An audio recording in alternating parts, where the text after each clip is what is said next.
Dompet kecil berwarna biru, berukir cantik, karya seniman. Berilah salam kepada guru, itulah tanda anak budiman. Sampurasun.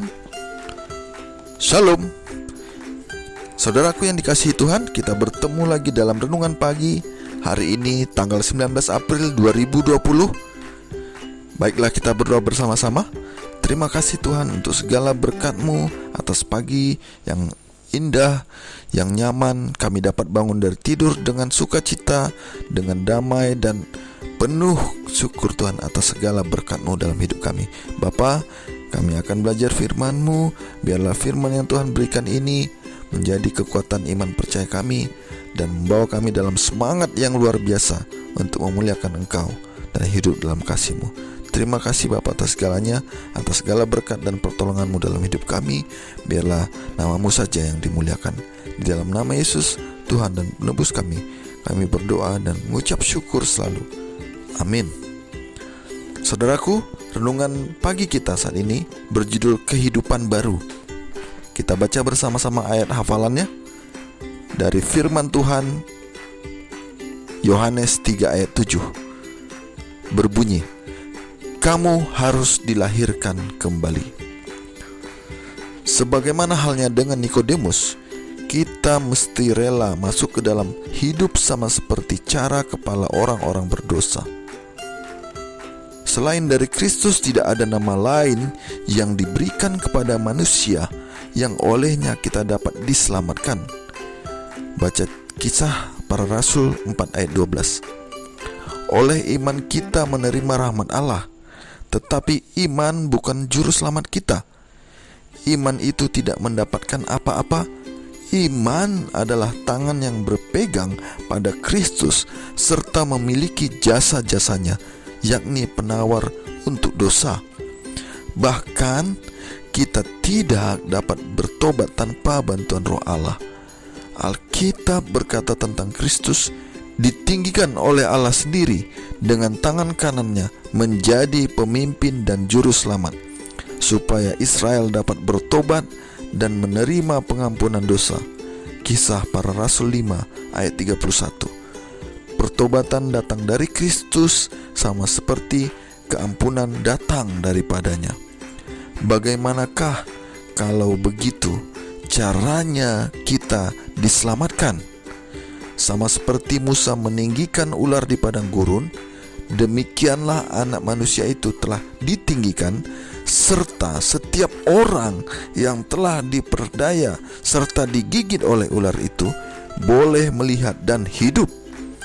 Lihatlah anak domba Allah yang menghapus dosa dunia. Yohanes 1 ayat 29.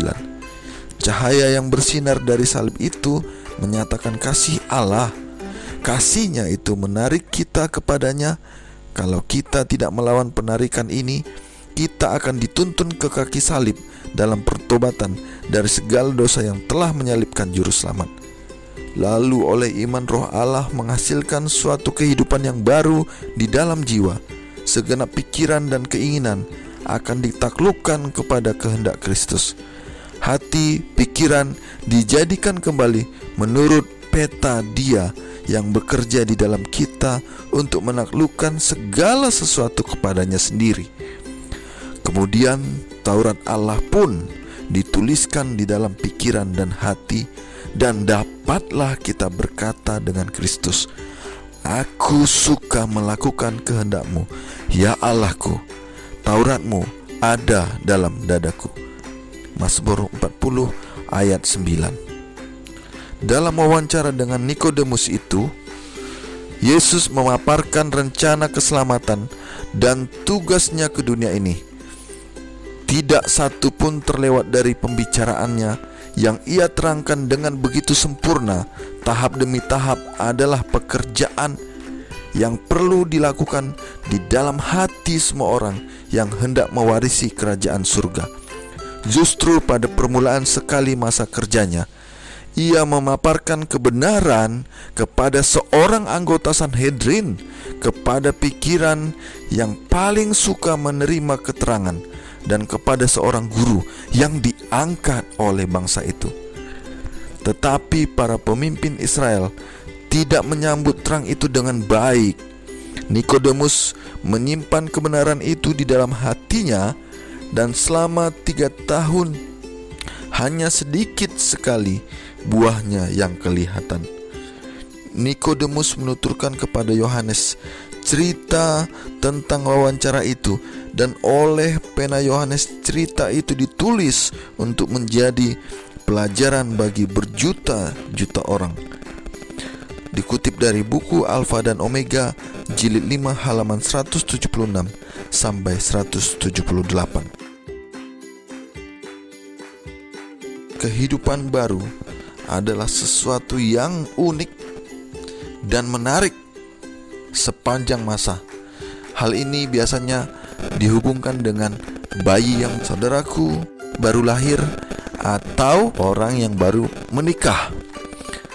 Dalam hal ini berarti sesuatu yang menarik, sesuatu yang menyenangkan, sesuatu yang memberi sukacita bagi orang-orang di sekitarnya dan bagi orang yang menjalaninya. Namun pelajaran kita pada hari ini benar-benar menyatakan suatu kehidupan yang baru yang merupakan dasar, syarat, fakta yang menyatakan bahwa seorang sudah bertobat dan hidup bersama Allah dalam satu bentuk kebenaran yang nyata, penyerahan yang sepenuhnya akan kehendak Tuhan dan bimbingannya.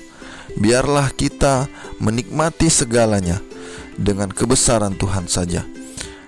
Saudaraku, kehidupan baru ini adalah suatu fakta yang nyata, di mana kita harus meninggikan Tuhan, meninggikan Yesus Kristus dalam hidup kita, dan memberikan sepenuhnya hati, jiwa, dan pikiran kita untuk memuliakan Dia. Biarlah segala sesuatu yang kita rasakan, yang kita alami dan kita nikmati, membawa hati dan jiwa kita pada kehendaknya.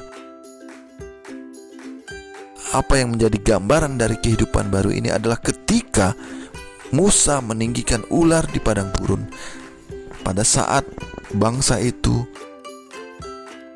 digigit oleh ular yang berbisa, dan sudah banyak yang mati kalau tidak memandang kepada ular itu. Itu menggambarkan bagaimana Yesus harus ditinggikan supaya kita beroleh selamat. Yesus harus menjadi fokus pandangan kita yang tinggi dan memberi kita keselamatan, memberi kita kehidupan yang baru, membawa kita kepada suatu bentuk pelayanan yang murni, utuh kepada Tuhan. Kita harus sepenuhnya memberikan hati kita pada tuntunan Roh Kudus, penguasaan Allah, sehingga pemikiran kita hanya sejalan dengan kehendak-Nya. Jangan sampai kita seperti Nikodemus yang merupakan bahagian dari Sanhedrin, para ahli kitab yang hanya menahan semua firman dan pekabaran Injil yang Yesus sampaikan secara langsung selama 3 tahun tanpa hasil yang jelas.